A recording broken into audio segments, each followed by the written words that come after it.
పరిస్థితి Congress BJP alliance నడుస్తూ ఉంది. ఇది చాలా విచిత్రమైన పరిస్థితి.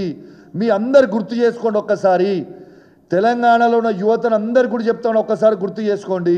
ఆనాడు కేసీఆర్ గారి ప్రభుత్వంలో పేపర్ లీక్ అయినప్పుడు బండి సంజయ్ గారు ఆనాడు ఏ విధంగా పోరాటం చేసిండు.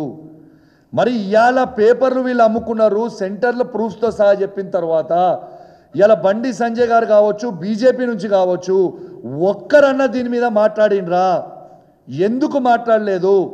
మన నిరుద్యోగ యువత పోయి బీజేపీ దగ్గరికి పోయి ఇదే బండి సంజయ్ గారి దగ్గరికి పోయినరు, కిషన్ రెడ్డి గారి దగ్గరికి పోయినరు, వాళ్ళున్న పార్లమెంట్ సభ్యుల దగ్గరికి పోయినరు, బీజేపీ శాసనసభ్యుల దగ్గరికి పోయినరు. దీని మీద మాట్లాడమంటే ఎందుకు మాట్లాడలే?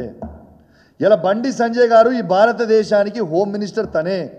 ఇలా హోమ్ మినిస్టర్ మీరే అయినప్పుడు మీరు ఈ పేపర్ లీక్ అయినప్పుడు అప్పుడు బాగా మాట్లాడమన్నప్పుడు ఎగిరెగిరి పడ్డరు.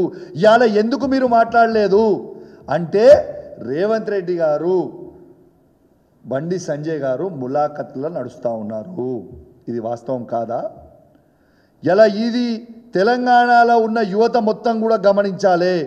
మళ్ళా మీకోసం పోరాటం చేసింది కేసీఆర్ గారి నాయకత్వంలో, కేటీఆర్ గారు, హరీష్ రావు గారి సూచనలతోని బీఆర్ఎస్ పార్టీ సైనికులుగా మేమే ఉన్నోళ్ళందరం కూడా మళ్ళీ మీకోసం పోరాటం చేసి ఇలా న్యాయం గెలిచేలాగా మేము కొట్లాడినాము తప్పితే మళ్ళీ ఇదే కాంగ్రెస్ పార్టీ వాళ్ళు అమ్ముకున్నారు, బీజేపీ పార్టీ వాళ్ళు రేవంత్ రెడ్డికి అమ్ముడు పోయిర్రు.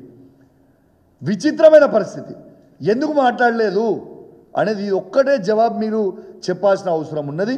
తెలంగాణలో ఉన్న యువత మొత్తం కూడా అర్థం చేసుకోవాల్సిన అవసరం ఉన్నది. ఈ తెలంగాణ రాష్ట్రంలో కాంగ్రెస్ పార్టీ, బీజేపీ పార్టీ అనేది ములాఖత్లో నడుస్తున్నది. ఇది స్వయంగా ఇదొక్క పెద్ద ఎగ్జాంపుల్.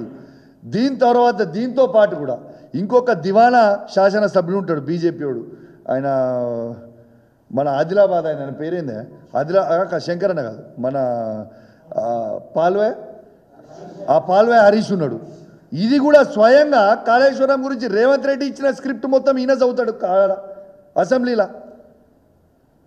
అంటే మీకు 2 ఎగ్జాంపుల్ చెప్పిన.